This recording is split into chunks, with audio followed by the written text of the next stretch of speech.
तुलसी ने जगह जगह इस सिद्धांत दिया और शास्त्र का सिद्धांत है कि वही उसी को निजकृत कर्म भोगना पड़ता है जिसमें अपने किए गए कर्म का कर्तृत्वाभिमान है कि मैंने यह कर्म किया है। हमने आपको बताया कि धनुष के टूटने पर भी परशुराम जी ने पूछा कि धनुष को किसने तोड़ा, तो राम जी कह रहे नाथ संबोधनु भंजनी हारा हो ही को एक दास, तुम्हारा कोई आपका दास होगा। ये सीधे नहीं करें, डर तो रहे नहीं है। जो हम निदर हैं विप्रपति सत्य सुनो भृगुनाथ, को जग अस सुभट जो भय बसना वही मात। कौन संसार में योद्धा जिसके आगे हम सिर झुका लें। यह तो विप्र वंश के अति प्रभुताई, आप विप्र वंश में हैं, हम आपको सिर झुका रहे हैं, लेकिन आप हमारी कमजोरी मत समझिए।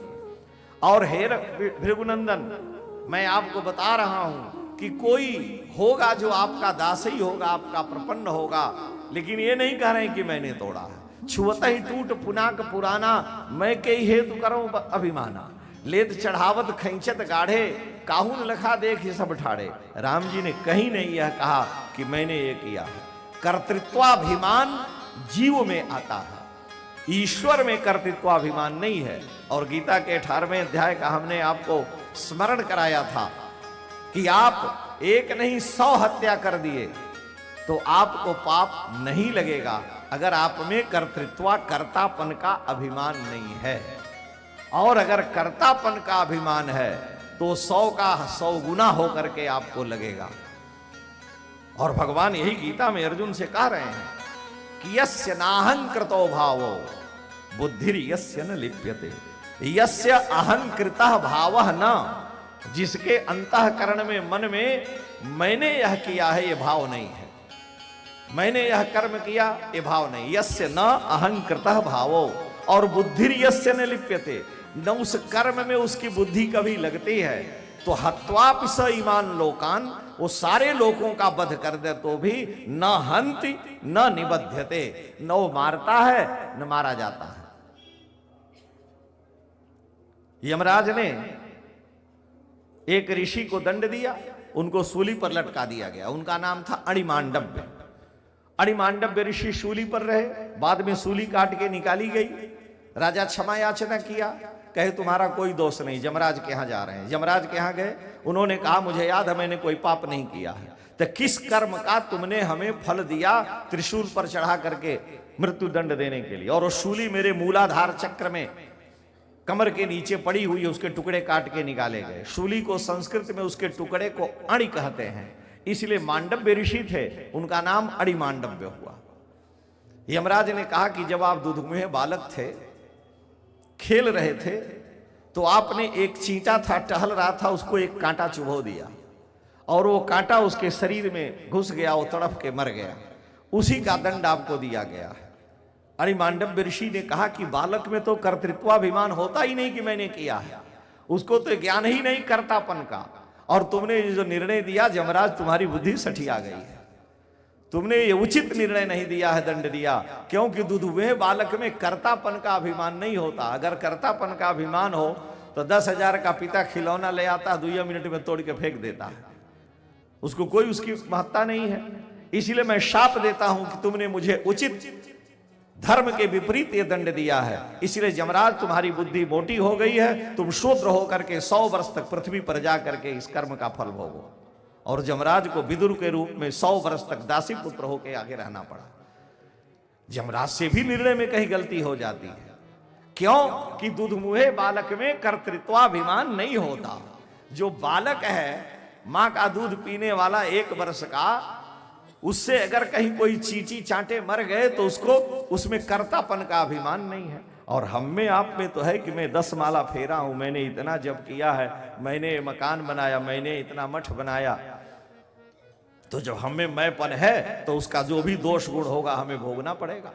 भगवान में कर्तृत्वाभिमान नहीं होता है।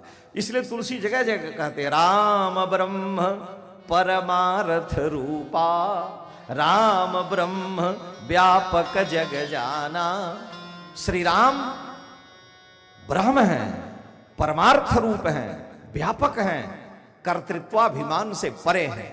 तो अपने अपने कर्म का फल जीव को भोगना पड़ता है, भगवान तो कर्तृत्वाभिमान उनमें है ही नहीं, वो तो कर्तापन से कोसों दूर हैं, कभी उनके मन में आता ही नहीं है। इसलिए जीव को, लक्ष्मण जी जीव का सिद्धांत बता रहे हैं कि निज निज कर्म भोग सब भ्राता, काहुन को दुख सुख कर दाता। भगवान अगर पत्तों की सैया पर हैं तो यहां किसी कर्म का फल नहीं, ये तो निज इच्छा प्रभु अवतरई सुरमही गोद जिलाग। वो अपनी इच्छा से आए हैं। भृगु जी ने भगवान को शाप दे दिया। भृगु जी की पत्नी का जब भगवान ने सिर काटा तो उन्होंने शाप दे दिया। भगवान ने कहा हम शाप नहीं लेते हैं, जाओ। अब शाप नहीं लिए, शाप नहीं लिए तो भृगु जी सोचे कि अब हमारा शाप व्यर्थ गया, मैं मर जाऊंगा तो नरक में जाऊंगा, क्योंकि मेरी वाणी व्यर्थ गई।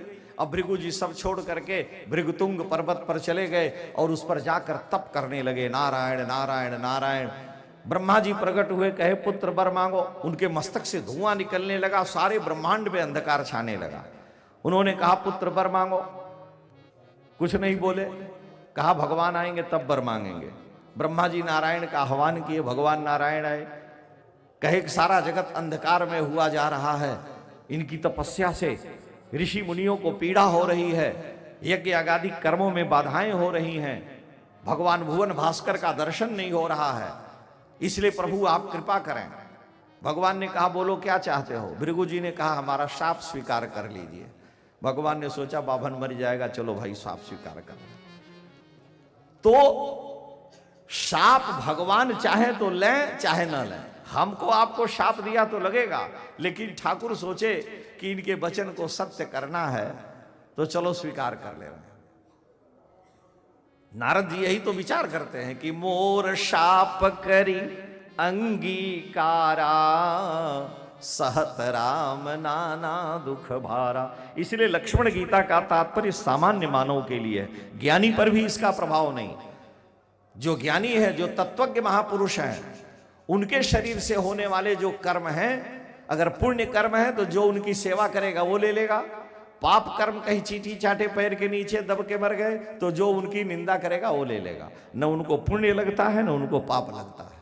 लेकिन जिस जीव में कर्तापन का अभिमान है तो काहुन को दुख सुख कर दाता, निज कृत कर्म भोग सब भ्राता। अपने किए गए कर्म का परिणाम आना है, क्योंकि उसमें कर्तृत्वाभिमान आता है।